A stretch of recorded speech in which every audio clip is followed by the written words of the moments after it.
you can have heaven on earth. God's door is always open. His light is always on.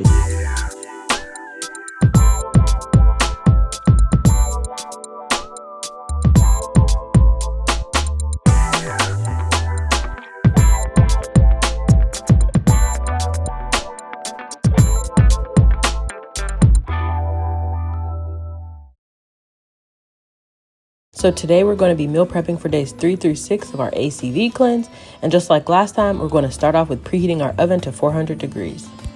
Oh, and if you catch me looking off or talking to myself, my husband was sharing some bomb nuggets God has been downloading into him since we started this fast. I'll have him share a little bit later.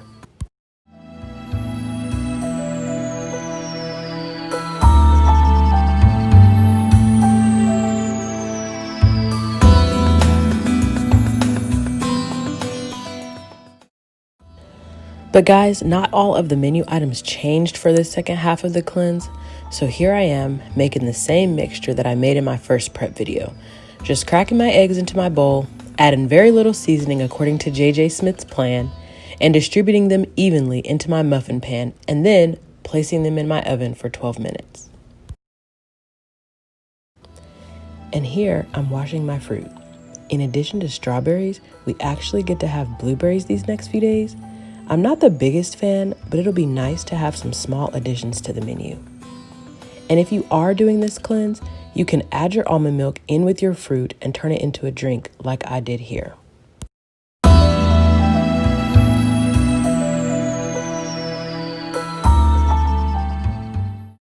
And I actually forgot to start the broccoli, so I finished it off camera, but it'll be included in my final setup.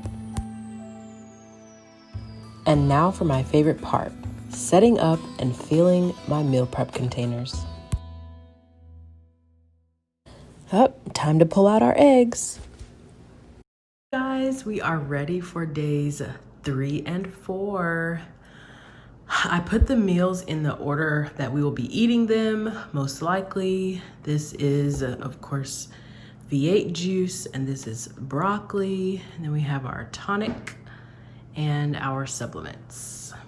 This is going to actually be mixed in the morning, but I didn't want it to set overnight, so that's why it's all blended together. It can ferment overnight, and then we will be tasting that in the morning. Okay guys, it is the morning of day 3, and I've literally had a headache, like a slight headache the last 2 days. Yesterday was better than the first day, and then I tried to wake up with one this morning, but as soon as you move around and as soon as I get my blood flowing, then I feel better. But let's check in with my husband and see how he is doing. Hi, husband. All right, for me, the headache was constant. Felt really sluggish. Almost like moving in slow motion. Your body felt a little heavy, right? You have to force yourself to drink water because of how tired you are. You're just I want to go lay down and stuff like that. Of course, I had to work, so I had to push on through that. So I would highly advise taking it easy probably on day 2 if this is your first time doing that. This morning I woke up, I didn't feel the headaches there. Today I feel a little bit more revived, and good reports on the scale. So yeah, you've been weighing yourself every day. Yep, and I've lost about every day. Every day, yeah, about 2 pounds a day. So 2 pounds a day. And I decided to wait until the end to weigh myself.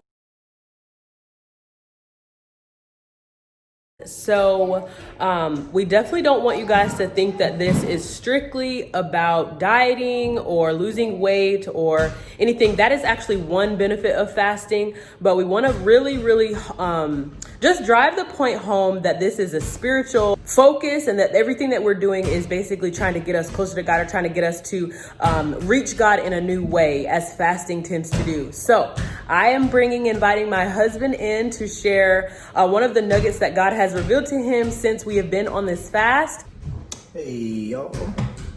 So yeah, one thing that God has just been really dealing with me with during my fast, and I would tell you there's a lot of severing taking place in this fast, because that's what ends up happening, right? We start to shed off our shut off our old man. But yeah, no, God asked me the question, said, who do you say that I am? And so really wanting us to get back to the basics. How we view God and how we perceive God is a direct reflection of every decision that we make, every move that we make, our behavior, and things of that nature. And God was really just speaking, saying, I'm not really wanting to do a behavior modification, but I'm trying to do an inward transformation. I don't want any more chameleonaires in this season who know how to go along to get along. But I want this thing to be true to you. I want this thing to be devout to you. I want this thing to be an inward thing that is absolutely exploding out of you, where Jesus is everything to you, that it's not just a cliche.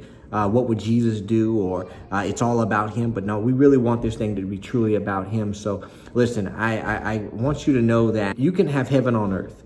God's door is always open. His light is always on, that you don't have to wait to get to heaven to get heaven. You can experience heaven on earth, but the power comes from purity. And so that's what we're doing now. We're getting through a purification, not just in our natural body, but in our spiritual body as well. So be blessed. I love you. We're praying for you. And I hope all is well during this consecration. If you're on it with us, just hang on in there and make it to the end. All right. God bless. Love you.